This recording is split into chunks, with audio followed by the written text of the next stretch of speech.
the land. Oh God, through the rain, oh your dreams be tossed and blown.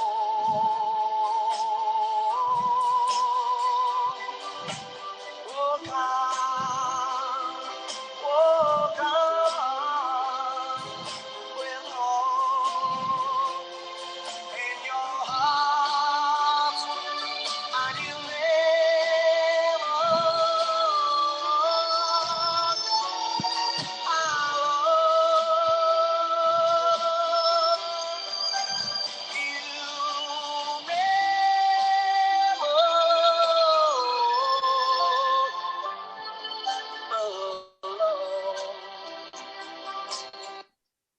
Okay, that's the intro done. Good evening, everyone. Yaz, good evening. Hi, Panny, Jace. welcome Hi, Panny. to Hello. welcome to Cop Talk, Panny. Glad to have you as one of our resident thanks for having me. pundits. Thank you. No, well, you're going to be a regular, my friend. I hope so. You will be. So tonight we're going to discuss, obviously, massive game tomorrow for us, and especially in light of results that have definitely gone our way tonight as well. Villa losing, Leicester drawing. So these are good results. We have to take advantage from this. And I was saying it the other day that, look, we have to win the game tomorrow. I mean, a draw, okay, it's not the end of the world, but a win is so important. So important. So For me, it's going to be our biggest game of the season tomorrow. And that might sound stupid, but what's happened. Leicester are dropping points now. They've got a couple of injuries. Maddison's out. Harvey Barnes is out. Man United are still struggling tonight. Let's see how they get on. They've got Man City at the weekend. So nothing's done, you know. And Chelsea, Spurs are dangerous now. He's kind of got Bale into that team, and Dele Alli looks like he's going to get into that team as well now. And offensively, they're going to be dangerous.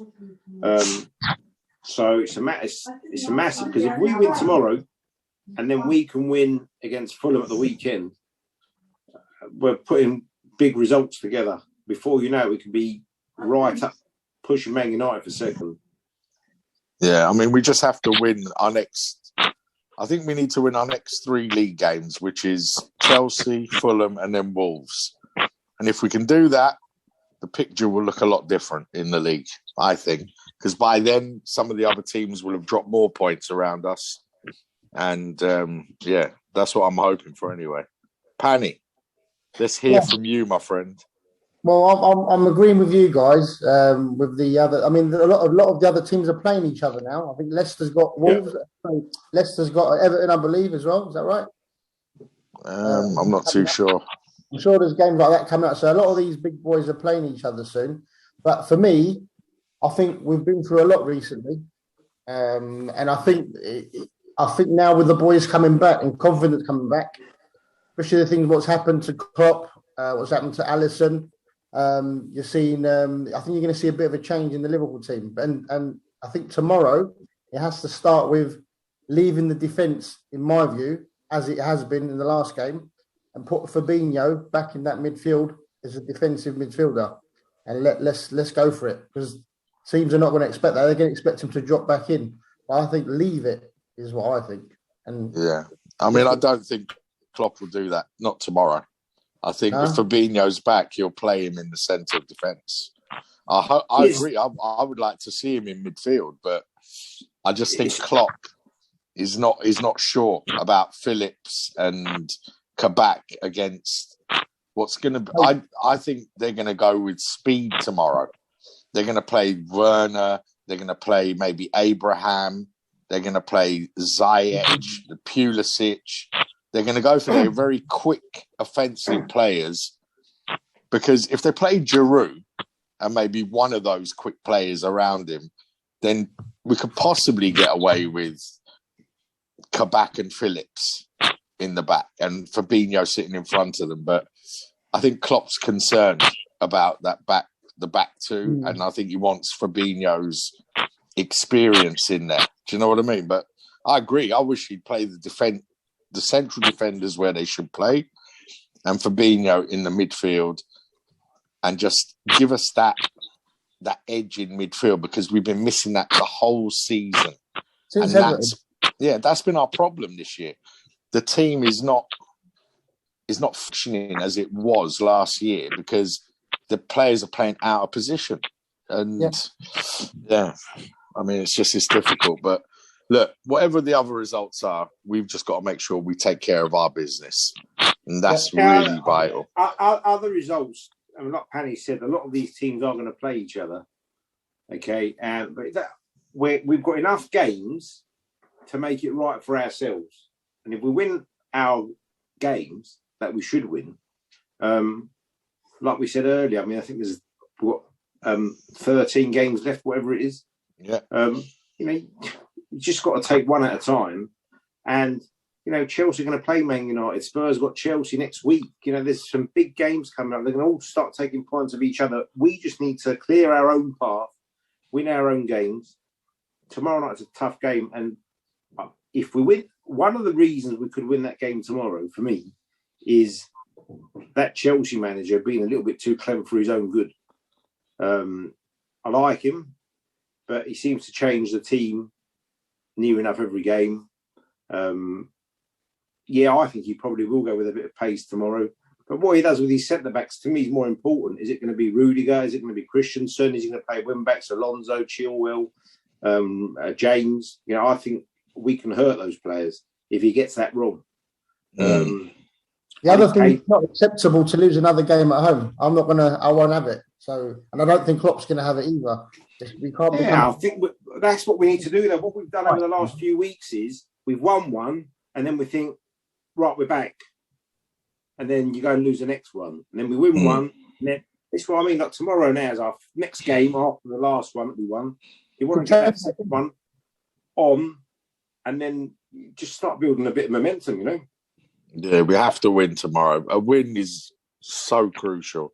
And like I said to you earlier, I think if we win 10 of our last 13 games, I think we're going to get in top 4. Yeah, Jason, with the best will in the world, I don't want to talk about 10 out of 13 because it might not need to be 10. When we've lost so many games this season, to win 10 out of 13 is a big ask. That's champions' form, that is. But this team is capable of that. No, it hasn't showed it this year. It hasn't played like it. Well, it played like it in the beginning. Capable. This squad at the moment, with the injuries that we've got, is not capable of winning 10 out of 13 games. Don't kid yourself. Henderson's missing. Van Dijk's missing. We've got a couple coming back, but let's game at a time. 6 wins might be enough. 7 wins might be enough to get you in the top 4. I don't know. Yeah, before the end. So, I think Van Dijk will be back before the end. I think that's his aim. I think you can see from the touchline. It's like I said, they're all going to play each other. We've got to concentrate on winning our games. I'm confident that we do win tomorrow night. I really am. Because those players, we've got 2 or 3 players that have come back. Jota, Keita, Fabinho are going to be back. Alisson's back in goal. And those players that win you games, Mane, Saar, how long can those players be off form? How? It can't go on forever. One day it's going to... And Chelsea have, they've had some bad luck against us. So hopefully, look, for me, I'm confident in a win tomorrow. I really am. Well, I hope so. I'm hoping for a win. I'm more confident against Chelsea, funnily enough, than I was against Sheffield United, to be honest with you. Yeah. Because I agree. Because Chelsea are going to play football. Yeah, we like that. And we should like that. We should like that because our team is set up to play football. And if you look at the game, I've watched all our games this season, as all of you have. And for me, we've dominated a lot of the game. The only game we didn't really dominate this year is, well, there's a few. Villa away, we didn't dominate that game. When we lost 7-2? Yeah. No, I can't even say we dominated that game, even if I wanted to. Not even with your blinkers on? Hold on, let me put the blinkers on. Well, we did have very good moments. No, we did. No, but forget the Villa. The Villa game was a freak result, and when we play them in a few weeks, we'll demonstrate that, because they're a good side, but they're not at our level, mate. No chance. We'll deal with them. But no, I think if you look, the only other game really that I don't think we dominated for periods of the game was the Man City game when we lost 4-1 to them. I think that game we were holding on. We got a penalty. We got back to 1-1, and then Alisson had his mad moments, and that was that. But we were holding on in that game anyway. You know, I think the other game, the Leicester game, we dominated that game. Dominated it, and then I don't know what the hell happened. Again, another crazy moment from Alisson. Also, I think the 3 free kicks in a row that referee gave Maddison on that specific part of the pitch. He had 2 attempts before, which he did nothing with, and then that third one went in the goal. And the player, they drew that line where he was offside, showing he was onside. When they showed that line, the Maddison hadn't even touched the ball. So when he was onside, the ball wasn't in play. So for me, there's not a problem with VAR. It's the human aspect of VAR that's the problem. The subjectivity around where they draw the lines and all that rubbish. That is what the problem is with VAR. So I think until that point in the game, we were cruising in that Leicester game. It was so easy. They had nothing. They did nothing to us until that point. And so for me, even though results, all right, against Everton as well, we conceded an early goal against Everton. But for the rest of the game, really and truly, it was like attack v defence. Liverpool were probing. We had some moments where the last ball wouldn't go in for us. Like, you see the second goal Firmino got, Firmino assisted with, really, is what we could say, and against Sheffield United. Those are the kind of things. We haven't had one of those goals all year. No. I mean, because that shot was going to the corner flag. Let's not beat around it, but that wasn't going in. But we have not had that piece of luck in this season. Let's get on to Chelsea. What are we talking about lineups? Dodds, what do you think for lineup? Well, I'd like to play it like we are, but let's say Fabinho does go straight back with Kablat in the back. I'd like to have a little bit of a change in midfield, only because I'm thinking of red cards here. I'm thinking drop Thiago for tomorrow's game, bench. And I would come in one of my favourites, if we can keep him fit. I'd actually play with Keita for a bit of a creativity. Yeah. A bit different. Thiago would be a good as a sub to add to that. I think tomorrow, just to keep it cool, go in with Keita, because he's come back, he's fresh. Go with the normal front three. Jones and maybe Wijnaldum in the middle. I like Jones lately. I think he's been he's grown into a good player, Curtis. Jones taking a lot of responsibility. He's the one that I would like to change, but there's no one to change him with. But he can. Who? Wijnaldum? Yeah, I would like to see Fabinho in that position behind. Let Thiago and Keita go, but you can't do that. I've started nicknaming Wijnaldum DHL because he delivers the ball to his players. He literally walks the ball to the players. I mean. I think you're being a bit harsh on Wijnaldum. For me, listen, the stats don't lie, my friend. At the end of the day, you say being harsh. I told you earlier, if Mane and Salah don't score for us, I can't pick much that he's done this season, passing, assisting or scoring goals. We need more of that from midfield. That's why I said to you, look at Man City, they've got a core of 7 or 8 players that score goals or assist goals. We rely far too much on Mane or Salah to win us games of football. Wijnaldum's great energy. He never gets injured. But, he walks the ball. They talk about Thiago slowing the game down. Wijnaldum walks the ball to our players. He delivers it to them. It's like the postman. That's what I'm going to call him, the postman. Thiago's like a better version of Wijnaldum, though. That's the thing. Thiago can do things. Thiago can do things with the ball that Wijnaldum can't. Yeah, he can do things, but that's what I mean. You can't have both of them together. That's shame now. I agree. You need something like Keita would be fantastic. Keita's on his game. The way he drives from the midfield, a bit of directness. I agree with Paddy. That should be the team in my eyes. I agree with that team. Anyway, I agree with Paddy's team. I think Fabinho will play at centre back.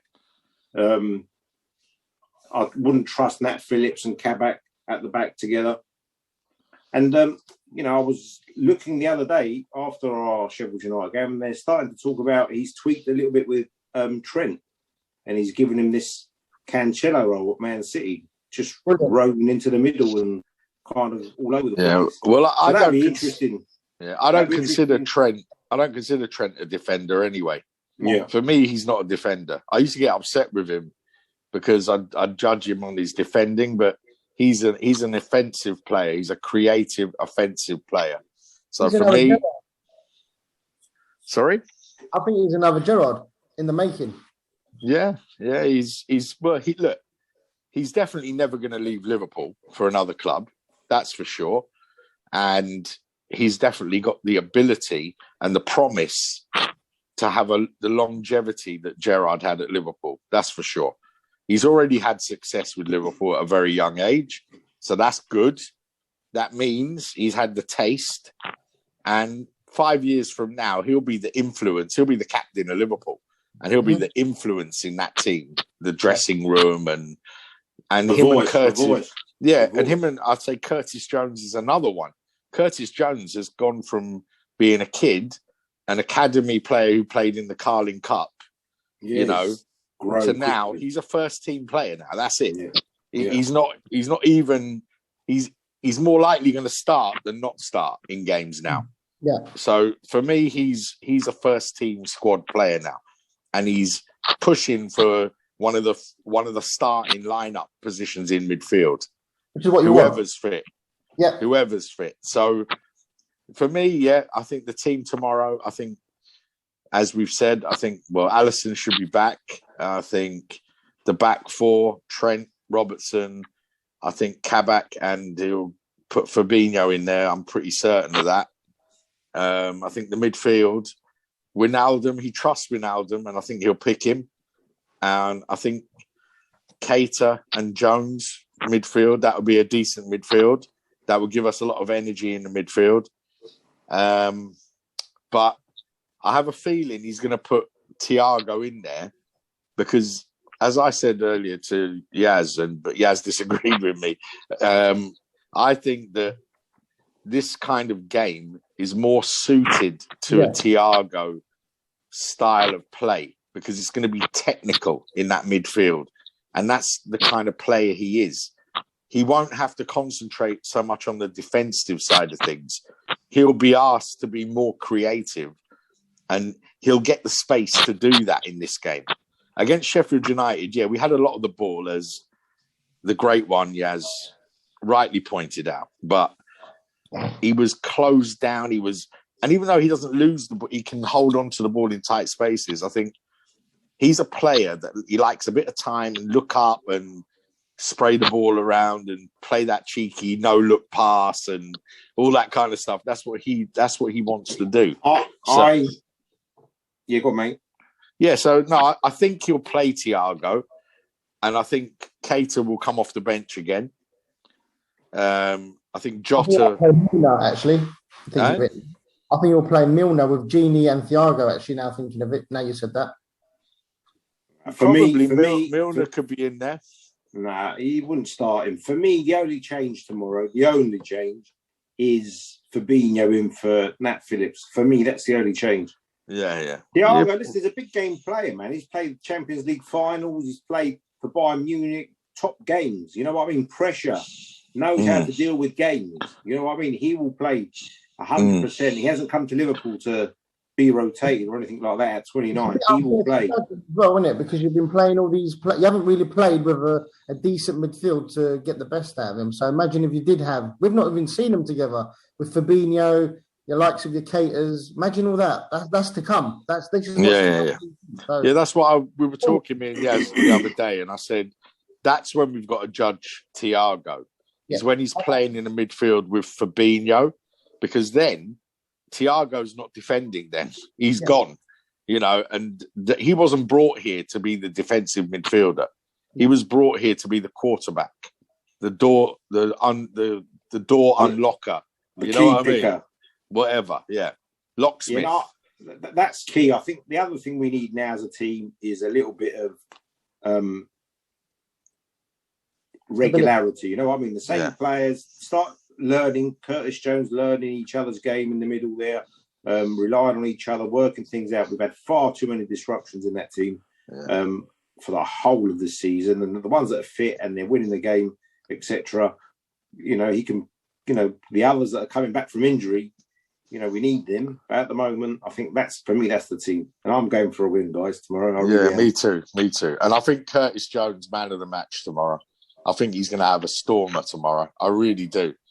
I really believe he's going to take responsibility tomorrow. And tomorrow is when he's going to announce himself as, I'm the man in midfield now. I'm going for a scoreline tomorrow. I'm going 3-1 Liverpool. Oh, man, don't do that. I'm going on. Panny, I'm not going to say a score. I just want to win. For the next few games, I'm just looking at victories. I don't care what the score is. I don't care. 1-0, 2-1, 4-3, 1-0, 1-0, own goal off the ref. I couldn't care less. I don't care. It goes in. Yeah. I just want we need to just win. For me, we need to win tomorrow. We need to win on Sunday. And then we need to win the following Monday against Wolves. And if we win these games, top four will be back in our hands again. And we won't have to worry about anyone else does then. Do you know what I mean? And the players have to put their foot down now. Play with that same intensity where they played against Sheffield United, because they battled against Sheffield United. You could see them. They were fighting for that ball. There was a battle. And that's what I like to see from this team, because they are an aggressive team. And when they play aggressively, they're much better for it, So let's hope anyway. That's... we all agreed, 3 home wins. Huh? Yeah. All agreed, 3 home wins. Yeah. Let's hope so. We need it. We need it desperately. Let's hope tomorrow night at this time, when we're putting on the video post-match. Yes. We're talking about positive things. Yes, we will. We will be. I'm thinking of. I'm channeling positive energy to Curtis Jones. I want to see a man of the match performance from him. I want to see him arrive. Like when, I don't know if you remember Liverpool Man United, when Gerrard just broke into the team and he scored that screamer. Yeah, I remember that shot he did, and it just went in. It was burst the back of the net. Yeah, that's when Gerrard announced himself as a star in that game. And this is the moment. Curtis Jones has to take this moment now, because he does not want to be the man that comes off the bench. He wants to be the starter. And when you see him play for the under 23s, under 18s, he runs the games. Yeah. He's the main man. He's used to that. And I think tomorrow we're going to see that from him. Let's see. Good stuff, guys. All right, bros.